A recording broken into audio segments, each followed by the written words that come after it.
चुनाव से पहले योगी सरकार पंचायत प्रतिनिधियों का मानदेय बढ़ाने जा रही है। कैसे ये ऐलान किया गया है, कितना मानदेय बढ़ने वाला है, ग्राफिक्स के जरिए आपको समझाते हैं।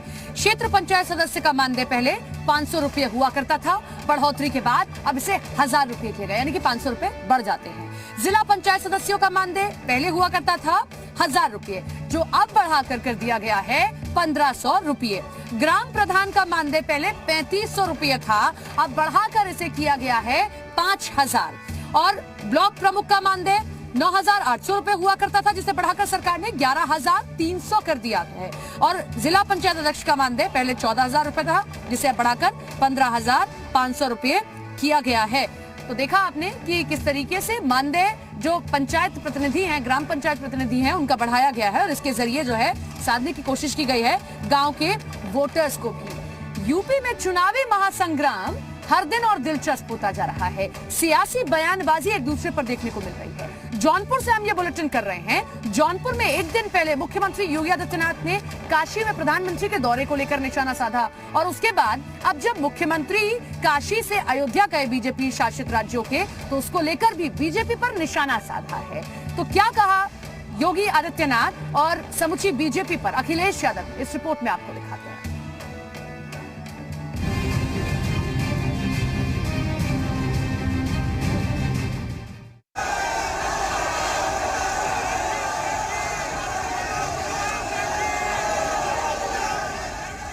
मिशन 2022 की तैयारी में जुटे सपा अध्यक्ष अखिलेश यादव चुनाव से पहले ही विजय रथ पर सवार हैं। अखिलेश यूपी साधने के लिए पूरे प्रदेश की यात्रा पर निकले हैं। विजय रथ यात्रा पर सवार होकर अखिलेश जगह जगह रैली और जनसभाएं कर रहे हैं और बीजेपी के खिलाफ हुंकार भर रहे हैं। अखिलेश की रणनीति छोटे छोटे दलों को साथ लेकर चलने की है।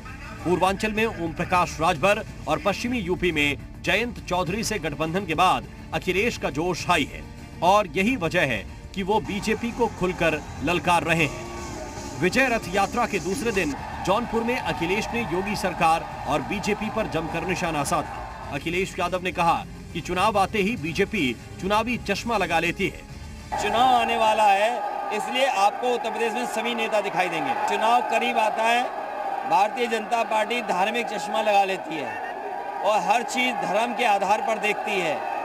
इस देश की और प्रदेश की जनता और खासकर उत्तर प्रदेश की जनता, किसान आय दोगुनी मांग रहा है, नौजवान नौकरी रोजगार मांग रहा है।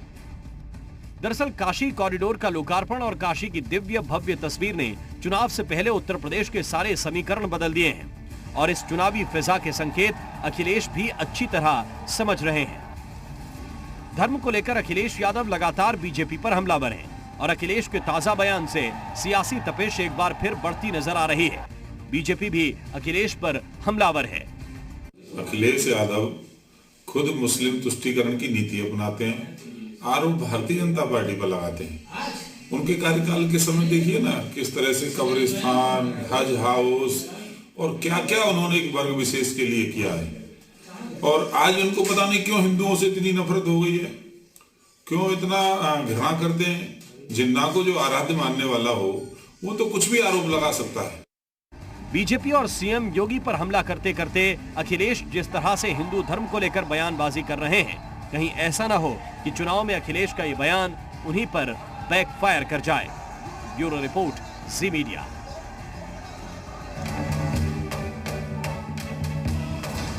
तो चुनाव में कांग्रेस और बसपा की सक्रियता बढ़ने लगी है और इससे सपा की मुश्किलें बढ़ने लगी हैं, सपा की चिंता बढ़ने लगी है।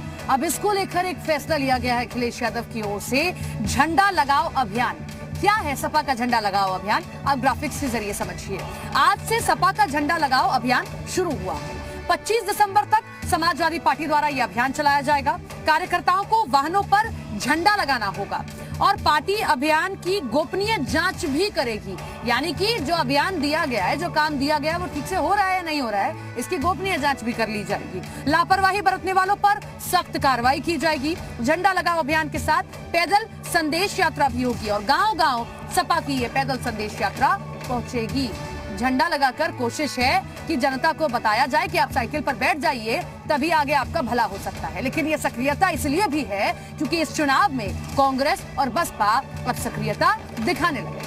बहरहाल यूपी के महाभारत में आज के लिए बस इतना ही। देखते रहिए जी उत्तर प्रदेश उत्तराखंड।